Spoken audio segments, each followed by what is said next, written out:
Olá, eu sou o professor Marcos Sorrilha, seja muito bem-vindo, seja muito bem-vinda ao meu canal. Como projetos de cooperação científica na Amazônia nos ajudam a entender sobre a Guerra Fria.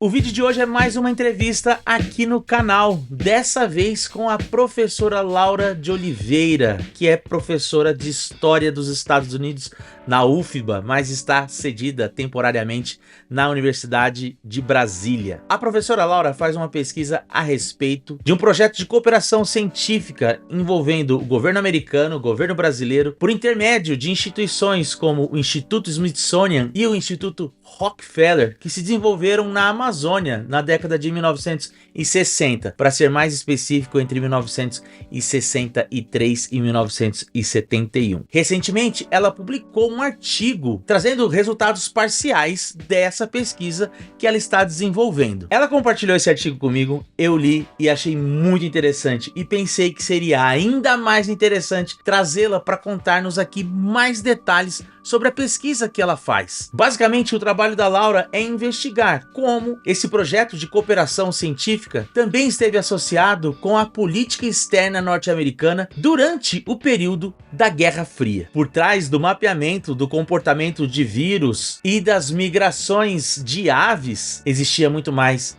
escondido. E eu vou dizer para vocês que o que ela descobriu é fascinante. Então eu já peço para você deixar um like no vídeo, se inscrever no canal caso não seja inscrito, caso não seja inscrita, e compartilhar esse conteúdo com um amigo ou uma amiga. Eu tenho certeza que vocês vão gostar. Aproveite para considerar se transformar em membro apoiador aqui do canal. O membro apoiador do canal tem uma série de vantagens. Ele assiste aos conteúdos de maneira antecipada, tem vídeo que é feito especialmente e exclusivamente para os membros aqui do canal. Ele participa de camarote nas lives, quando elas acontecem, sem contar outros benefícios que o membro apoiador do canal tem. Beleza? Então, bora pro vídeo. Oi, Laura, tudo bem? Oi, Marcos, bom dia, tudo bem e você? Tudo bem. Feliz de ter você aqui no canal finalmente, né? A gente está combinando essa conversa há mais de 6 meses, acho que quase um ano. É, quase um ano. Eu também estou super feliz, te agradeço pelo convite, que bom que a gente conseguiu viabilizar, né? Pois é, pô, a gente que estuda nos Estados Unidos somos tão poucos, né? Se a gente não parar para conversar um pouquinho com o outro, já aí fica mais difícil. É verdade. Ô Laura, recentemente você publicou um artigo com os resultados da sua última pesquisa, da pesquisa que você vem desenvolvendo, eu acho, né? Uhum. Que é sobre o Instituto Smithsonian e a atuação que ele teve aqui no Brasil. À primeira vista, a gente pode pensar que é um trabalho de história das ciências, né, ou da formação de uma rede de pesquisadores. No entanto, o seu enfoque, o enfoque da sua pesquisa, ele é mais voltado pra questão da Guerra Fria, né, e das articulações existentes, para além dos aspectos visíveis, digamos assim, Uhum. da Guerra Fria. Essa passagem do Smithsonian pelo Brasil, ela acontece ali em meados da década de 60, e de certa maneira, você acha que a escolha do Brasil para essa missão do Smithsonian tem a ver com esse processo de reconfiguração da Guerra Fria na década de 60, após a Revolução Cubana, pensando na atuação dos Estados Unidos na América Latina? Perfeito. Bom, Marco, eu acho que são duas histórias. Primeiro, a minha história com a pesquisa, né? A minha história institucional com a pesquisa. Essa pesquisa demorou muito para sair. Eu comecei essa pesquisa em 2017. Eu tive uma bolsa na UFBA da Pró-Reitoria de Pesquisa, que era uma bolsa com recursos do Ministério da Ciência e Tecnologia e Inovação para jovens doutores. Enfim, na época eu ainda era jovem doutora, em 2017. E aí eu fui para os Estados Unidos fazer essa pesquisa sobre a atuação do Smithsonian, do Instituto Smithsonian no Brasil, tendo como hipótese de pesquisa que dois programas que o Instituto Smithsonian tinha implementado na Amazônia dos anos 60 aos anos 80, eles tinham sido uma peça importante no processo de internacionalização da Amazônia, ou daquilo que desaguaria no final dos anos 70, início dos anos 80, com essa reivindicação da Amazônia como um patrimônio global, como um patrimônio da humanidade, né? A minha hipótese de pesquisa não foi descartada, não está descartada, mas o que eu descobri quando eu cheguei nos Estados Unidos em 2017, pesquisando tanto nos arquivos do Instituto Smithsonian, quanto nos arquivos da Fundação Rockefeller em Nova York, já eu explico a relação da Rockefeller com esse projeto, é que esse projeto era um projeto muito controverso e que desde os anos 60 existia uma desconfiança nos Estados Unidos de que esse projeto tinha sido uma cortina de fumaça para testes do exército americano com armas biológicas, para o desenvolvimento de armas biológicas, né? Existia um programa correlato, que era o Programa do Pacífico. O Programa do Pacífico já tinha sido estudado pela historiografia, né? Então, um historiador norte-americano soltou um artigo importante no início dos anos 2000, o nome dele é Roy McLeod, falando sobre o Programa do Pacífico e já trabalhando com uma extensa documentação e mostrando que esse programa esteve sim, né, sob contrato do Instituto Smithsonian com as Forças Armadas dos Estados Unidos. E nesse artigo o Roy McLeod levantava a suspeita sobre o Programa de Belém, porque o Programa de Belém ele foi coordenado pelo mesmo cientista que coordenou o do Pacífico. Então, concluindo a minha história com a pesquisa, primeiro a história institucional, né, eu fiquei nos Estados Unidos entre 17 e 18, trouxe uma documentação vasta sobre esse Programa de Belém, que se chama Projeto Ecológico de Belém, e eu passei esses 7 anos estudando esse projeto, né? Evidentemente, por um conjunto de razões, ao mesmo tempo pessoais e acho que sociais e políticas mais amplas, né? Essa pesquisa não pôde ser desenvolvida no tempo que eu gostaria, então ela acabou demorando um pouco mais, né? Acho que hoje em dia não é de mau tom a gente falar da vida privada da gente, então eu tive 2 filhos nesse intervalo, né? O segundo nasceu durante a pandemia. Então, assim, o pesquisador, a pesquisadora tem uma vida, né, para além daquilo.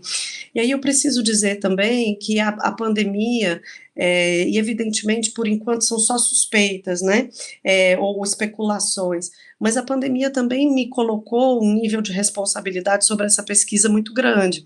Então, há teorias da conspiração, especulações de que a pandemia também tenha sido uma forma de guerra biológica, né? Então, isso trouxe para o meu tema uma atualidade e também uma responsabilidade com o rigor que eu teria para apresentar o resultado dessa pesquisa para a comunidade acadêmica e para a comunidade mais ampla. Então, com isso eu explico essa demora, né? Um outro aspecto, e aí é uma questão importante, Marcos, que você colocou, tem a ver com essa fronteira com a história da ciência, né? Eu tinha alguma experiência de pesquisa com história da ciência, eu fiz o meu mestrado sobre bioética, mas a história da ciência é um campo difícil de entrar, né? E eu vinha de uma experiência institucional também, do grupo da professora Elizabeth Cancelli, na USP, o grupo de Guerra Fria que ela coordena, né? Que é um grupo importante, né, desses estudos, mas um grupo que se volta bastante para a questão da história política, né? Então, a história política dessa presença dos Estados Unidos através das agências de Estado, das fundações, né, daquilo que a gente chama de diplomacia pública e privada no Brasil. E aí, no ano passado, eu comecei um pós-doutorado na Fiocruz, do Rio de Janeiro, em Manguinhos, né, E eu acho que isso tem sido uma relação institucional e acadêmica muito importante, porque através dessa relação eu estou conseguindo qualificar a minha análise sobre esse tema como um tema fronteiriço, né? Então, um tema fronteiriço entre a história civil e militar, entre a diplomacia pública e a diplomacia privada, e entre a história política e a história da ciência, né? Então, faço referência aqui também aos professores que me acolheram, né? Comecei o pós-doc sob a supervisão do Rômulo Andrade, que já tinha estudado vírus na Amazônia, o laboratório de vírus da Fundação Rockefeller, e passei a integrar, né? Estou integrando o grupo do professor André Cândido, André Felipe, e da professora Dominique Sá. E agora eu vou continuar a pesquisa sob a supervisão da professora Dominique Sá. Agora, a história do programa, né? Então, o que são essas fontes e o que eu consigo mapear até agora para responder a sua pergunta, né? A primeira coisa é a seguinte: existe uma percepção do senso comum, né, de que a história da presença norte-americana no Brasil e na América Latina é uma continuidade desde o século XIX, né? Então, a coisa do Destino Manifesto, os Estados Unidos pensando a América Latina como um quintal, né? E a doutrina Monroe, né? Essas coisas não são incorretas, mas essa leitura da continuidade ela é incorreta, né? Então você tem grandes períodos de descontinuidade dessa presença. Você tem um consenso em torno do intervencionismo e desse olhar para fora, né? Que demorou a chegar nos Estados Unidos. Então, para a gente que é pesquisador da área, a gente sabe, por exemplo, que quando os Estados Unidos entram na Primeira Guerra Mundial, isso é uma decisão muito isolada do presidente da República, né, e do Wilson. Então, esse consenso do establishment americano em torno, né, de produzir uma política externa sistemática e agressiva para fora, ele só vem na Segunda Guerra Mundial, às vésperas da entrada dos Estados Unidos na Segunda Guerra Mundial. Então, e aí tem um dado interessante que pode parecer contraditório, mas assim, a gente sabe que não é também, que as fundações americanas, e a Rockefeller principalmente, ela não só foi protagonista nesse processo de abertura de fronteiras, mas ela se antecipou ao Estado americano, né? A Fundação Rockefeller estava no Brasil desde 1916. A Ford entra no final dos anos 50. Ali não, ali com a Ford você já tem um sistema das agências de Estado mais organizado, né? Mas aí, novamente, eu concordo com você que os anos 50, eles são um ponto de virada, né?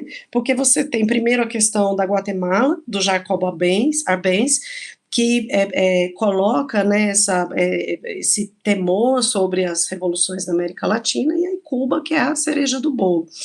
Então, quando Kennedy assume em 1961, e aí eu digo que o Kennedy monta a Guerra Fria 2.0, né? Então, quando a guerra termina, o Truman montou a Guerra Fria 1.0.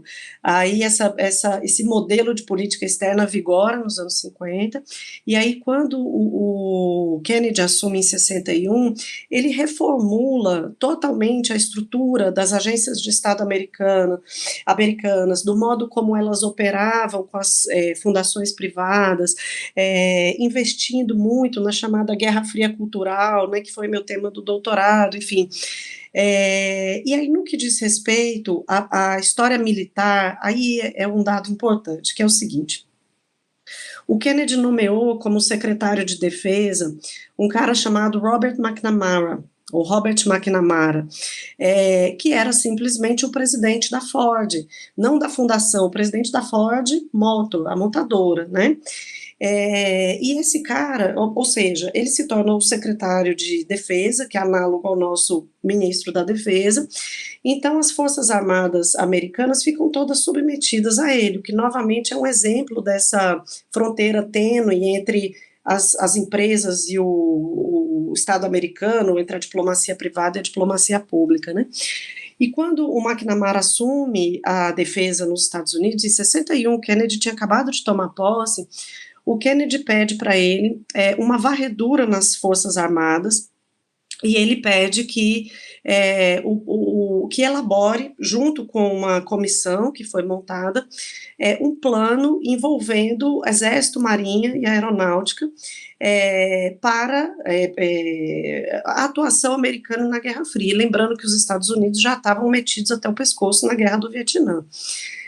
E aí, o McNamara faz, junto com essa equipe, 150 projetos, numerados em sequência. Então, projeto 1, projeto 2, projeto 3, projeto 150, sendo que um deles, que era o projeto 112, era um projeto para o desenvolvimento de armas biológicas, né? E aí, esse projeto, ele tinha algumas frentes. Uma dessas frentes era a criação de um laboratório chamado Deseret, em Utah, e uma outra frente era o projeto do Pacífico, que o Roy McLeod estudou. Então, o que a historiografia já sabe hoje, e aí essa foi uma pista que o Roy McLeod lançou lá no início dos anos 2000, e que há 2 anos, no livro que o Ed Regis publicou sobre o Programa do Pacífico, essa relação ficou comprovada, é que o Programa do Pacífico, ele tinha uma relação estreita com o Projeto 112, ou seja, que ele fez parte desse grande guarda-chuva que o McNamara criou sob o governo Kennedy para a recomposição das Forças Armadas nos Estados Unidos, né? Bom, além desse centro de pesquisas em Utah, existe, na verdade, ainda um outro centro militar americano chamado Fort Detrick, que fica numa cidadezinha de Maryland chamada Frederick, que é pertinho de Washington. E o Fort Detrick foi fundado nos anos 40, durante a Segunda Guerra Mundial, entre 42 e 43, e ele, historicamente, é conhecido como um centro de desenvolvimento de armas químicas e biológicas. Então, dentro desse espaço, tem uma grande, a literatura descreve isso como uma grande esfera de vidro, chamada Bola 8, que realiza testes com seres humanos desde os anos 40, eles inoculam vírus e bactérias para observar o efeito, né, o desenvolvimento disso nos corpos, e essas pessoas são voluntárias, elas, enfim, assinam um termo de conhecimento e tudo mais dos riscos, mas são testes com seres humanos, né, envolvendo vírus e bactérias. Isso é feito desde os anos 40, né. Aí tem um debate, Marcos, que eu considero bastante relevante, que é sobre os paradigmas éticos da Guerra Fria, sabe? Porque uma coisa que algumas pessoas já me perguntaram informalmente, quando eu conto da pesquisa, o pessoal fala, bom, mas para os parâmetros dos anos 40, 50, 60, isso era um problema, né, desenvolver arma biológica era um problema. E aí eu respondo o seguinte, eu falo, olha, em primeiro lugar, quais são os indícios de que isso era um problema, né? O primeiro deles é o seguinte, em 1947, quando a Segunda Guerra Mundial terminou, foi publicado um código de ética biomédica chamado Código de Nuremberg. Esse código, ele era baseado nas experiências dos médicos nazistas nos campos de concentração, e ele tinha como premissa, né, a ideia de que todos os aspectos da pesquisa, os riscos envolvidos, deveriam ser conhecidos pelos agentes e pelas pessoas submetidas a essas pesquisas, né. E aí, curiosamente, nos anos 50, no início dos anos 50, o Departamento de Defesa dos Estados Unidos fez circular nas Forças Armadas um memorando. Aqui eu estou citando um especialista em guerra biológica nos Estados Unidos chamado Leonard Cole, e ele conta essa história de que as Forças Armadas o Departamento de Defesa fez circular nas Forças Armadas esse memorando recomendando que nas pesquisas militares fossem observados os princípios do Código de Nuremberg. O que isso significa? Que as pessoas sabiam que isso era um problema. E tanto sabiam que isso era um problema, que em 1969, e aí já eu vou contar um pouco mais a história do programa no Brasil, né? Mas em 69 houve um escândalo na imprensa dos Estados Unidos. Primeiro, esse escândalo saiu na revista Scientific Research em dezembro de 1968. E depois, no início de 69, saiu no jornal, na televisão, no NBC News, denunciando essas pesquisas do Instituto Smithsonian, que eram pesquisas com aves, então testando a dispersão dos vírus pelas aves, e que, na verdade, essas pesquisas eram para produzir informação tanto para Deseret, em Utah, quanto para Fort Detrick, ou seja, para 2 laboratórios militares. Evidentemente, aí isso é uma questão interessante para a gente que estuda Estados Unidos, né, que não é incomum, não são incomuns essas aparentes contradições, né. Então, os Estados Unidos são um país que tem uma tradição democrática, tem tido até agora, vamos ver, né? Então, isso significa que lá, quando essas coisas são reveladas, né, inclusive os abusos cometidos pelo próprio Estado americano, pelas instituições do Estado, sejam civis, sejam militares, uma imprensa livre denuncia essas coisas, né. Então, saíram essas 2 reportagens, aí eu tenho cartas que eu peguei no arquivo do Smithsonian em Washington, de membros da comunidade científica que se insurgiram, falaram: isso é um absurdo, o Smithsonian está envolvido nisso, é uma instituição científica. Tem uma carta super interessante que foi enviada por um cidadão ao presidente Johnson, isso aí a gente já está falando de 69, né, e o cidadão indignado, e fala de Deus, fala como, né, o senhor pode apoiar esse tipo de prática, né. Então isso escandaliza a sociedade americana naquele momento. E aí, quando o Nixon assume, aí já entre 71 e 72, também por um movimento, pressões internacionais, pressões da comunidade internacional pelo fim, né, das armas químicas e biológicas, aí o Nixon faz primeiro um discurso memorável em Fort Detrick, em que ele anuncia o fim da produção, estocagem e tal de armas biológicas. No ano seguinte, em 72, ele manda destruir todo o arsenal, né. Mas a verdade é que Fort Detrick continuou existindo e que pesa sobre o laboratório, sobre o forte, uma desconfiança permanente em relação ao tipo de pesquisa que é desenvolvido lá. Então,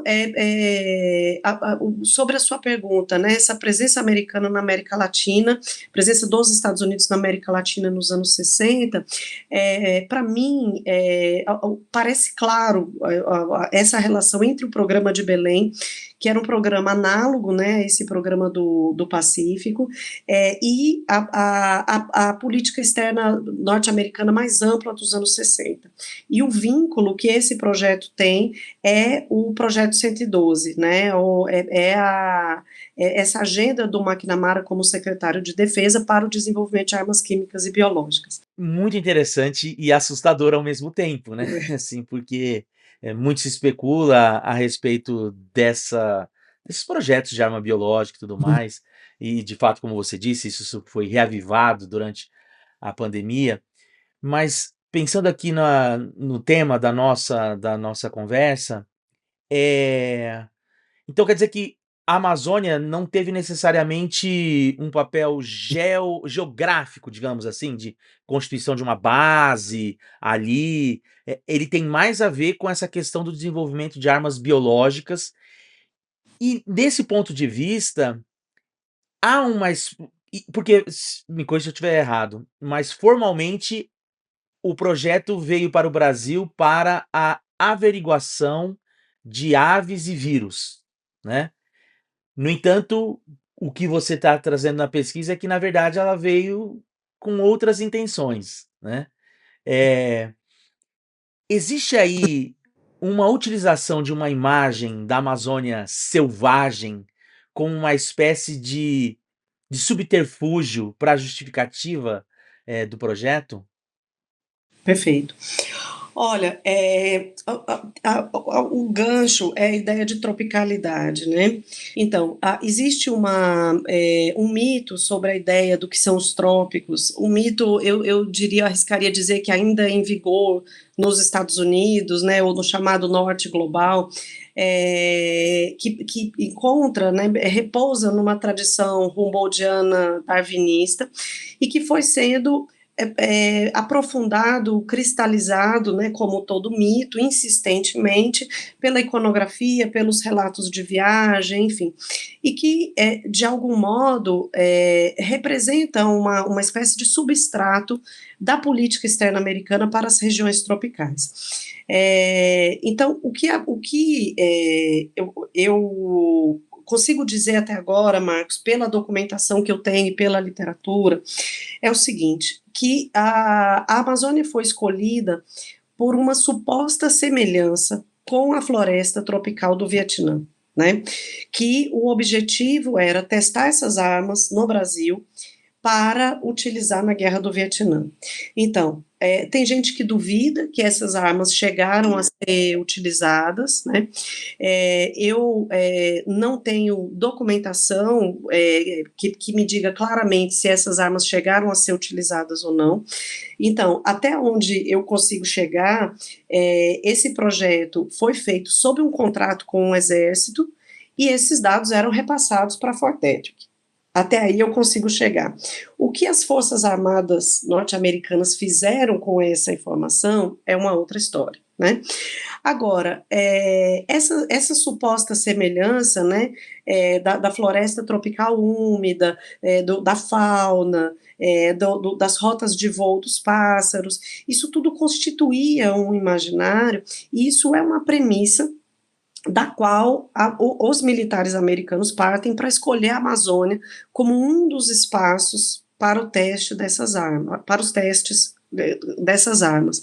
Agora, uma questão que me intriga, e aí eu acho a sua pergunta muito importante, e é uma coisa que eu ainda não consigo afirmar, mas os espaços que eles escolheram são espaços geopoliticamente importantes para os Estados Unidos. Então, quem coordenava esses projetos no Instituto Smithsonian era um ornitólogo chamado Philip Strong Humphrey, ou Philip Humphrey, né? Esse cara era jovem, ele tinha 30 e poucos anos, ele era professor assistente na Universidade de Yale e curador assistente de aves do Museu Peabody, em Yale, e o ornitólogo, curador de aves do Museu Nacional de História Natural dos Estados Unidos, do Instituto Smithsonian em Washington, ele se aposentou em 61. E o Smithsonian começou uma corrida, né, para contratar uma pessoa para substituí-lo, e eles consideraram, acho que uns 8 a 10 pesquisadores na época, que começaram a se corresponder com os caras, né? E é curioso, assim, porque na documentação, muitos declinam do convite, alegando que as condições de trabalho na universidade eram melhores do que no museu, que a ciência no museu era uma ciência retrógrada, era uma ciência muito descritiva, muito colecionista, então colecionando espécies para a formação de coleções dos museus. Então, muitos cientistas que foram sondados para a função declinam do convite. E o Philip Humphrey aceita. E ele assume a função de curador de aves do museu em 1962. E no final daquele ano, ali, por volta de outubro, novembro, ele recebe uma visita de oficiais do Exército, né? E aí a história começa. Porque quando ele recebe essa visita dos oficiais do Exército, esses oficiais, aí é uma história, porque ele deu uma entrevista para um jornalista do Washington Post chamado Ted Gupp, em 1985, dizendo que os militares não queriam abrigar as pesquisas no Instituto Smithsonian, que os militares queriam abrigar as pesquisas numa universidade, e que queriam que o Instituto Smithsonian recomendasse uma universidade para isso. E aí o Philip Humphrey alega que ele próprio se ofereceu para coordenar as pesquisas e para abrigar no Instituto Smithsonian. Então, essa é a versão que ele dá da história, mas o que, pela documentação, a gente pode concluir é simplesmente que o Smithsonian passa ali, a partir do final de 62, a abrigar esse programa, né, que vigorava, então, sob um contrato com o Exército. A primeira frente que eles abrem é o Projeto do Pacífico, que inclusive em termos de volume, de recurso, enfim, foi muito maior do que o do Brasil. Só que a história do Brasil tem uma peculiaridade, uma particularidade, que é a presença da Fundação Rockefeller. Então, o Philip Humphrey, ele, eu acho até que numa sacada, né, entendendo o que era a política externa americana para a América Latina, ele entende que a Fundação Rockefeller tinha muito mais experiência nas relações hemisféricas do que o próprio Estado americano, né? E ele procura a Fundação Rockefeller em Nova York. Na época, um diretor importante era um cara chamado Wilbur Downs. O Downs tinha sido militar, ele era um militar reformado, ele tinha sido tenente-coronel durante a Segunda Guerra Mundial, e ele também era cientista, e ele estava numa função de diretor na Fundação Rockefeller em Nova York. E o Philip Humphrey procurou e falou: Downs, é o seguinte, eu tenho um contrato com o Exército para testar arbovírus em aves, e eu quero entrar no Brasil, e eu sei que vocês têm um laboratório em Belém, que é o laboratório de vírus da Fundação Rockefeller. E ele consegue um contrato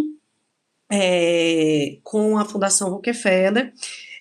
Aí eu fiz as conversões, Marcos, assim, o aporte financeiro não era muito, em torno de uma média de 4, 5 mil dólares por expedição, né, sendo que as expedições eram anuais e duravam uma média de 3 meses, né. Então, mas isso demonstra, porque como as fontes de recursos são diversas, assim, mas isso mostra que o aporte financeiro da Fundação Rockefeller era pequeno, perto do montante geral do projeto, entende? E que o grosso vinha de outras fontes, especialmente das fontes militares, né? Mas por que a Fundação Rockefeller interessava ao Smithsonian e ao Exército Americano? Porque eles tinham um laboratório de vírus, eles eram capilarizados com a comunidade científica brasileira, ou na comunidade científica brasileira, eles tinham relações com intelectuais, com instituições. Então, quer dizer, o laboratório de vírus da Fundação Rockefeller funcionava dentro do Instituto Evandro Chagas, em Belém, tinha parcerias com o Museu Emílio Guild. Então, quando o Philip Humphrey chega no Brasil pela primeira vez, ele estabelece suas pesquisas dentro do laboratório de vírus da Fundação Rockefeller, que funcionava, por sua vez, dentro do Instituto Evandro Chagas. O Museu Guild não teve uma relação direta com esse projeto, mas cientistas do Museu Guild, porque faziam campo junto com os cientistas do Instituto Evandro Chagas, estiveram indiretamente envolvidos no projeto, né? E aí tem uma questão curiosa, assim, porque quando o Philip Humphrey chega em Belém pela primeira vez, em 63, o Wilbur Downs tinha relatado a ele um provável surto espontâneo de um vírus chamado encefalite equina do oeste, que estaria vindo da Guiana Inglesa e que se espalharia na região de Bragança, né, no nordeste ali do estado do Pará. Então, da primeira vez que o Philip Humphrey vem, ele chega em Belém, ele e um grupo vinculado ao laboratório, aqui eu estou pensando no casal Cosi, que eram os dois cientistas que coordenavam o laboratório na época, a Calista Cosi e o Otis Cosi, e depois são dois outros diretores do laboratório, primeiro o Robert Shope e depois o John Woodall. Bom, no caso do Robert Shope, tem uma história bastante interessante, que é a seguinte: ele era um médico que tinha feito uma parte da formação dele na Universidade de Yale, e ele ficou 3 anos em formação em Fort Detrick. Então, olha que interessante o percurso dele. Ele fica 3 anos no laboratório militar, que desenvolve armas químicas e biológicas. Depois ele passa um período no Pacífico, na Malásia, em Kuala Lumpur. Depois ele vem para Belém. Quando ele chega, ele fica um tempo ali cooperando com o casal Cose. O casal Cose é removido para a Nigéria. Eles vão se responsabilizar pelo laboratório da Rockefeller na Nigéria. E o Robert Schope assume como diretor do laboratório. Então, quando o Philip Humphrey chega pela primeira vez, eles vão para a região de Bragança, começam a expedição lá esperando esse surto espontâneo, e depois eles começam a realizar testes numa região de floresta, que é a região ali de Curió-Tinga, próxima a Belém, e ele vai ser nessa região de floresta próxima a Belém, que é uma área federal brasileira, uma área do Ministério da Agricultura, vai ser nessa região que o Humphrey vai desenvolver essas pesquisas até pelo menos 1971. Muito interessante. Agora, assim, de novo, interessante e assustador. Mas, assim, a gente pode considerar que essa missão do Smithsonian, ela funciona como uma espécie de diplomacia informal e, nesse sentido, ela precisa também do aval do governo brasileiro para acontecer? Ou seja, foi um projeto de cooperação e até que ponto havia essa cooperação quando isso pudesse incorrer em perigo para a população brasileira ou qualquer coisa do gênero? Olha, Marcos, essa é uma questão também muito importante e também muito delicada. Quando o Philip Humphrey chega no Brasil pela primeira vez em 63, o presidente era o Jango, né? E o Jango tinha feito uma reforma administrativa no Ministério da Agricultura, que definiu a criação dos institutos de pesquisa e experimentação agropecuária. Na Amazônia Oriental, esse instituto era o IPEAM, que era o Instituto de Pesquisas e Experimentação Agropecuária do Norte. Já existia um instituto vinculado ao Ministério da Agricultura, que era o IAM, e essas terras de floresta, essa região de floresta que fica a leste de Belém, pertenciam ao IPEAM, portanto, ao IAM, depois da reforma que o Jango faz, IPEAM, mas a rigor era uma área federal, era uma área do Ministério da Agricultura, né? E o que é interessante, assim, essas instituições, o GEUD, o Instituto Evandro Chagas, os pesquisadores vinculados a essas instituições faziam pesquisa nessa região de floresta, pesquisas as mais diversas, pesquisa de botânica, pesquisa de zoologia, pesquisas as mais diversas, né? Então, quando o Philip Humphrey ele chega, ele já encontra essa estrutura pronta. E aí tem um dado curioso, porque quando o golpe militar aconteceu, em 64, aí tem uma correspondência, não são muitas cartas, mas dá para a gente medir um pouco a temperatura da água, assim. O Philip Humphrey ficou um pouco preocupado, e aí ele escreve uma carta para o Robert Schope, uma carta de Washington para Belém, e ele fala, eu estou preocupado com a minha próxima expedição, ele já tinha vindo em 63, e ele fala, eu estou preocupado com a minha próxima expedição, com esse tumulto no Brasil, esse tumulto político, como é que vai ser isso? O que é que vai acontecer, né? Será que a gente vai continuar fazendo, vai conseguir e tudo mais? E o Robert Schope responde para ele o seguinte, ele fala, olha, por enquanto a movimentação política não afetou as nossas atividades, mas eu acredito que o novo regime vai trazer uma estabilidade que vai ser favorável para nós. Então, o Robert Schope escreve isso para ele em 64, né? E aí ele vem na segunda expedição em 64 e eles continuam fazendo. Agora sim, Marcos, para a gente que estuda essas relações Brasil-Estados Unidos, especialmente nesse período da ditadura, eu digo que isso é um tema sensível, porque ele não permite generalizações, né? Nenhum tema permite generalizações, mas alguns temas são mais sensíveis. Então, um senso comum que a gente precisa desmontar é o senso comum de que a ditadura foi essencialmente americanista, né? Então, você tem uma ditadura que dura 21 anos no Brasil, são 5 governos, né? Então, cada momento, o golpe é um momento, cada governo é um momento diferente. Em alguns momentos, na documentação lá dos Estados Unidos, eles se referem aos militares como chauvinistas, dizem que os militares são muito fechados para os pesquisadores estrangeiros, né? Então, assim, uma coisa o golpe, o governo Castelo Branco, que aí você tem uma tônica mais americanista mesmo, assim. Só que aí entra o Costa e Silva, e em 69 saiu um decreto do governo, assinado pelo presidente Costa e Silva, regulamentando a presença de cientistas e expedições estrangeiras no Brasil. Então, eles limitavam a coleta de espécimes animais e vegetais, submetiam ao CNPq a avaliação do mérito científico e ao Conselho de Segurança Nacional a avaliação do mérito político e dos riscos políticos que as expedições representavam para o Brasil, se era uma ameaça à soberania nacional, né? Então, esse decreto, ele foi um decreto importante.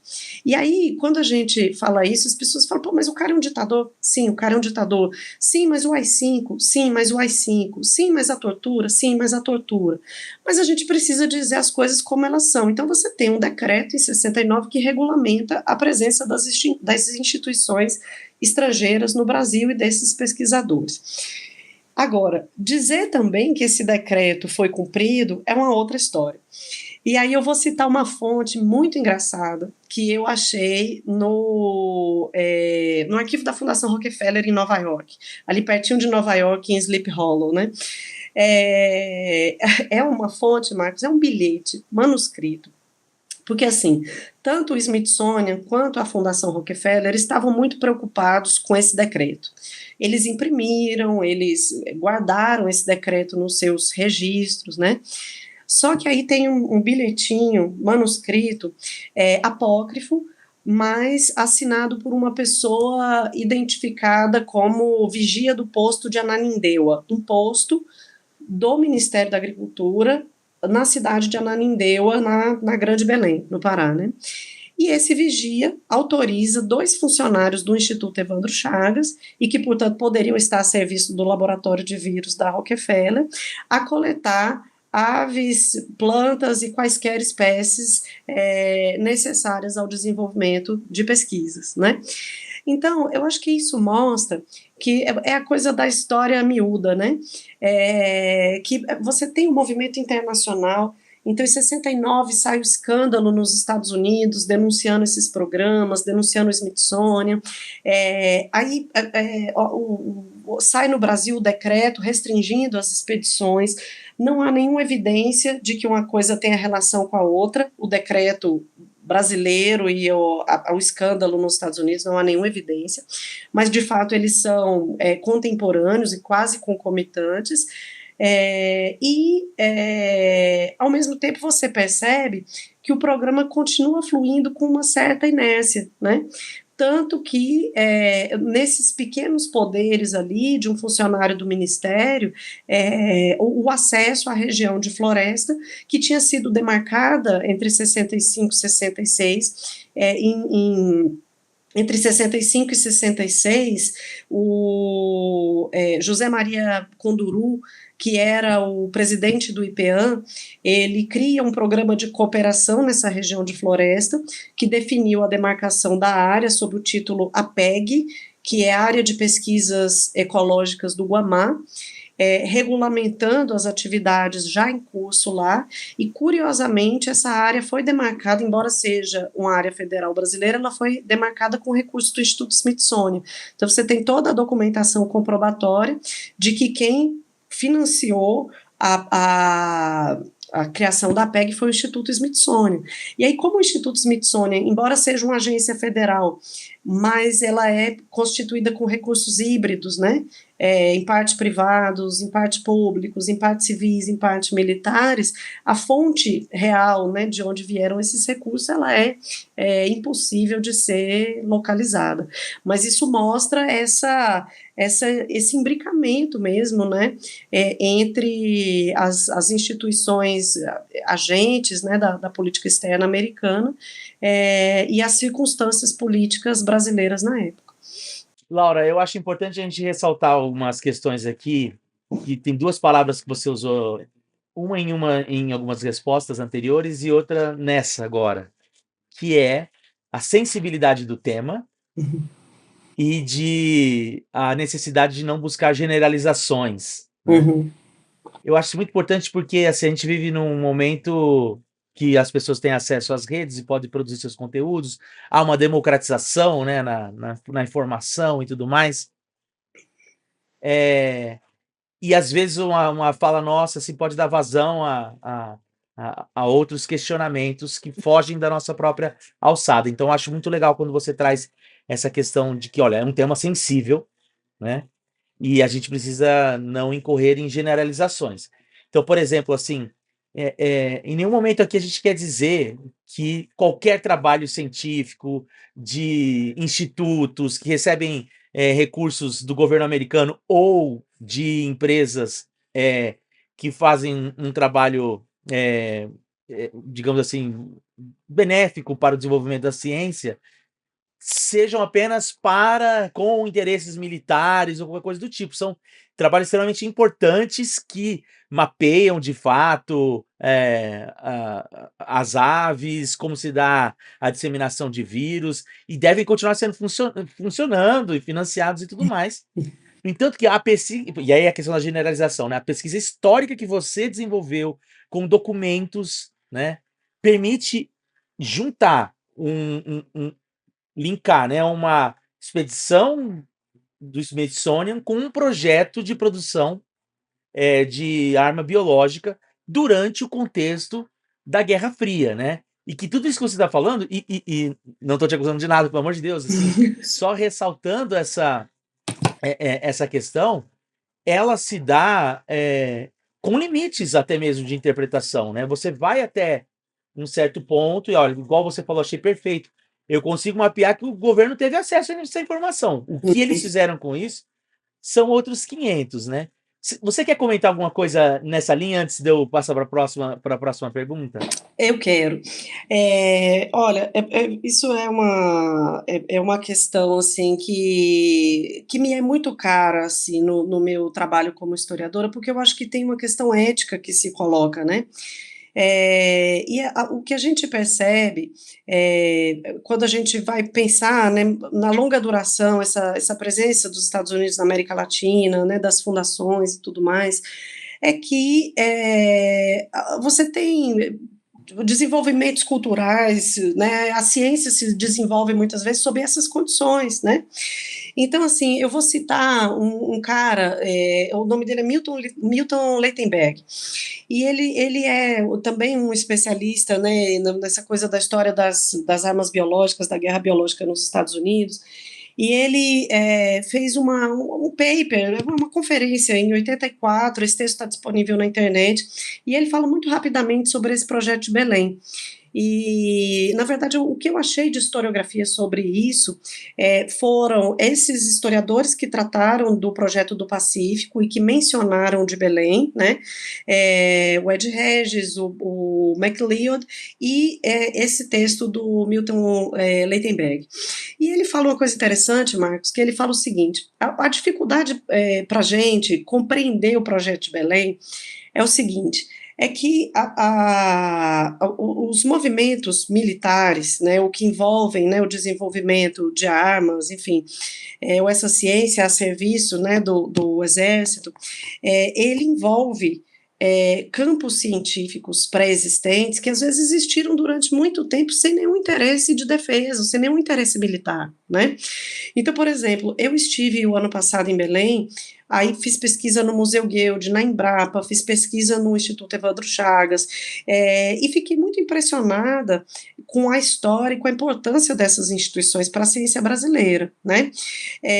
Eu não tenho nenhum indicativo de que os cientistas brasileiros que estiveram indiretamente ligados a esse projeto tinham ciência da finalidade dele, do repasse dos dados para as Forças Armadas.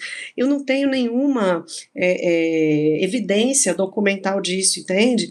Então, existe um tratamento ético que precisa ser dado, né, no encaminhamento do tema, em relação aos cientistas brasileiros, mas não apenas os brasileiros, né, as instituições, porque a ciência e a política e as estratégias militares, elas caminham lado a lado.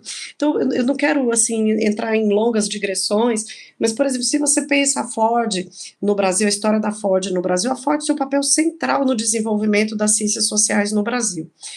Isso começa lá atrás, desde que a agência chega no Brasil, a fundação chega no Brasil no final dos anos 50, aí você tem toda uma reestruturação do campo das ciências sociais, mas é preciso dizer que tipo de pesquisas que eram financiadas, né?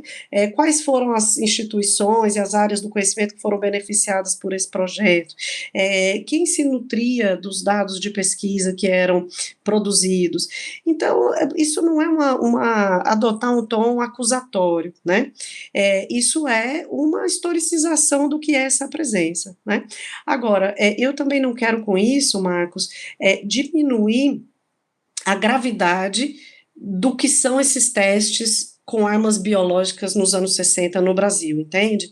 Então, eu queria completar uma informação da pergunta anterior, quando você me perguntou sobre o interesse geopolítico na Amazônia, que eu acho que ficou incompleta, porque depois que eles abriram a frente no Pacífico e em Belém, eles abriram duas outras frentes, uma no Canal do Panamá, que era o projeto Neotropical Birds, se não me engano, e no extremo sul da América, que era o Patagonian Birds, ou Aves da Patagônia. Então, eles estão atuando em 3 regiões estratégicas do ponto de vista geopolítico, o Canal do Panamá, a Amazônia e o extremo sul, a Terra do Fogo, né? Portanto, passagens para o Pacífico, né?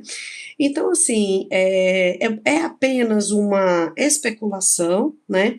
Não há, repito, nem documentação, nem literatura, até o momento, que permita supor que essa escolha tenha sido de regiões estratégicas, por regiões estratégicas, né?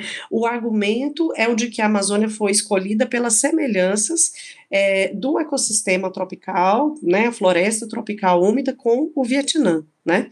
Mas há essa hipótese de que esses locais tenham sido escolhidos também por serem zonas de interesse geoestratégico. Não, excelente, assim, eu fico muito feliz com sua resposta, assim, não, com a entrevista de maneira geral, porque uma das coisas que eu prezo aqui no canal é mostrar um pouco, para além das generalizações, do que o historiador faz, historiadores são tudo eh, comunista e tal, que existe um trabalho sério de pesquisa, que não é partir já de uma resposta dada e tentar encaixar o que o arquivo traz a essa resposta, né? Existe um trabalho de investigação, que ele é sério, que ele tem ética, que ele vai atrás de fontes, né? Isso me faz pensar, inclusive, na temática dos novos arquivos do Kennedy. Já muita gente de antemão saiu falando um monte de coisa. Calma, gente, meu trabalho de história não é assim, né? É. Isso exige bastante tempo, né? Então eu fico muito feliz de escutar sua resposta e até mesmo poder compartilhar com o público a sua pesquisa para que eles tenham dimensão da dificuldade que é fazer pesquisa em história e dos temas sensíveis que a gente tem que trabalhar e do cuidado que a gente tem que ter. Às vezes não vai dar clique, não vai dar view, mas é assim que tem que ser feito, né? Agora, outra coisa que eu acho muito importante no seu trabalho, nesse em específico, é que ele nos ajuda a perceber também camadas que existem na Guerra Fria, né? Para além daquilo que a gente percebe de maneira mais ampla, né? A gente percebe que existem múltiplas camadas pelas quais os países, e aqui União Soviética, Estados Unidos e os seus parceiros, né, vão desenvolvendo frentes silenciosas de ocupação e de influência, né? E eu acho que o Smithsonian, esse projeto que você estudou, ele nos ajuda a pensar isso. Então, contribui também para uma visão não chapada da Guerra Fria. O que você acha disso? Eu acho uma análise perfeita. O debate sobre armas biológicas, ele tem durante a Guerra Fria, ele tem uma relação direta com o uso de bomba atômica na Segunda Guerra Mundial. O que que acontece? A comunidade internacional ficou profundamente impactada e atônita e escandalizada com o potencial destrutivo das armas nucleares, né? Então, quando a guerra biológica se dissemina depois da Segunda Guerra, né, como uma forma velada, não pública, mas desejável, né, de guerra, inclusive com populações civis, né, isso tem a ver com o fato de que a arma biológica ela é ao mesmo tempo menos destrutiva, porque raramente ela é letal, e ao mesmo tempo mais facilmente atribuída a causas naturais. Então você consegue adoecer um país inteiro e as pessoas não desconfiarem de que aquilo é uma arma, de que aquilo. Marcos, quantas histórias a gente tem, né, sobre as quais pesa essa desconfiança, né? Antrax, Zika, você tem uma série de doenças, né? Em cujas circunstâncias se ventilou a possibilidade de arma química e biológica e nunca se provou nada. Então, quando eu penso nessa coisa dos testes no Brasil nos anos 60, e aí eu mencionei a encefalite equina do Oeste, que eles estavam analisando na primeira expedição, em 63, na região de Bragança, mas depois eles fazem testes com outros vírus, né? Então, tem a encefalite equina venezuelana, eles fazem teste com uma bactéria chamada Coxiella burnetii, que é a causadora da febre Q. Então, qual é a questão? É que a Guerra Fria, ela foi experienciada de formas diferentes e com níveis diferentes por populações militares e populações civis em diversas partes do mundo. Então, o que eu acho que a história das guerras biológicas, do desenvolvimento de armas biológicas coloca sobre nós, um olhar sobre esse nível de penetração, né, do poder bélico em regiões distantes, sem necessariamente a presença de militares, porque você usa aves para circular vírus, né? Então, o artrópode pica a ave se contamina, ela voa, ela tem uma rota de voo que ela vai para outro lugar. Recentemente, lendo o noticiário, vi suspeita de teste de arma biológica com morcego. Isso saiu no sei lá onde, na internet. E aí eu olhei aquilo e falei, nossa, que coisa antiga, né? Anos 60. No entanto, essas coisas estão aí, né? Então, eu acho que essa coisa das camadas que você coloca, ela é muito importante, né? E eu participei de um evento há umas 2 semanas na Universidade Autônoma de Madrid, e eu estou começando a apresentar esse trabalho agora. Então, eu apresentei esse trabalho nesse evento e agora estou aqui batendo um papo com você. E foi uma coisa muito curiosa, porque quando eu falei, né, sobre esse projeto, as pessoas ficaram atônitas, mas uma pergunta frequente foi exatamente essa, mas Guerra Fria no Brasil, né? Então a gente percebe que a diplomacia ela produz, né, esses espaços de penetração e de capilarização que envolveram o mundo todo, comunidades científicas, comunidades políticas, né, populações e tudo mais, na agenda desses países, mas que, ao mesmo tempo, respondem a agendas próprias dos lugares em que essas instituições estavam presentes. Então, não é meramente a história dessa presença do exército americano via Smithsonian e Rockefeller na Amazônia, é uma história que interage com a história das instituições brasileiras, do golpe militar, do que são esses primeiros governos. Maravilhoso, maravilhoso. Eu só, antes de te agradecer e me despedir, eu só vou fazer uma pergunta de curioso. Você já teve a curiosidade de mexer na documentação nova que foi liberada do JFK para ver se aparece alguma coisa lá ou calma? Marcos, curiosidade eu não tive foi tempo ainda. Olha, Excelente.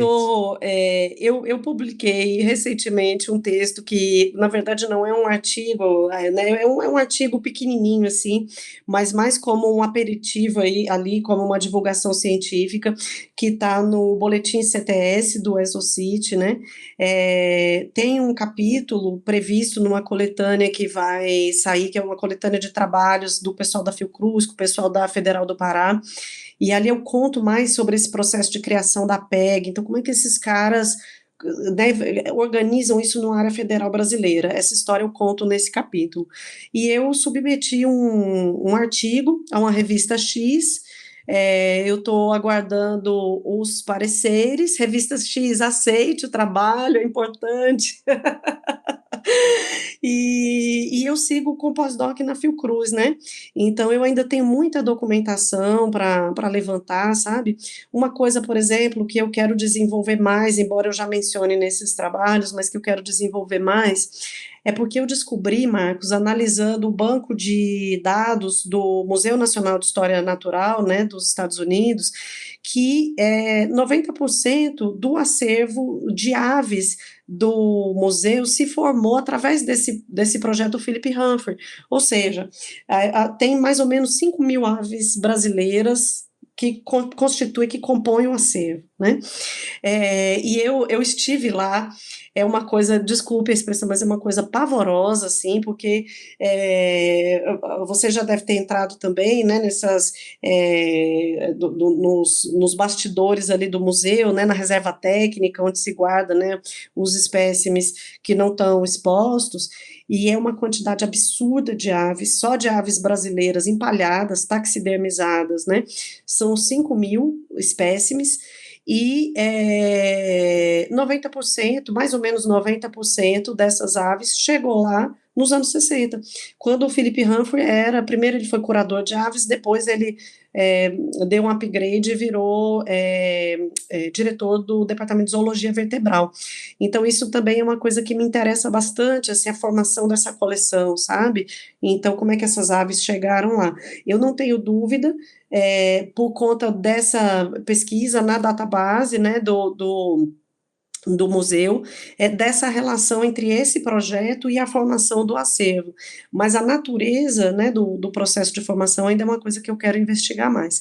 E sobre o Kennedy, o MacLeod tinha lançado essa suspeita da relação do projeto 112 com o projeto do Pacífico, e o Ed Regis conseguiu chegar nessa questão, e eu cito o trabalho dele nesse artigo que eu pretendo publicar em breve, né? Mas eu ainda acho que os meandros, né, desses acordos ainda estão por ser desvendados. Perfeito. Tempo é uma coisa que a gente tem um monte de ideia, curiosidades, mas a gente tem que ter um foco, porque afinal de contas, outra coisa que nos cobram bastante da academia é produção, né? Ô Laura, muito obrigado por ceder seu tempo, por compartilhar as suas pesquisas e também o seu conhecimento. Obrigado, viu?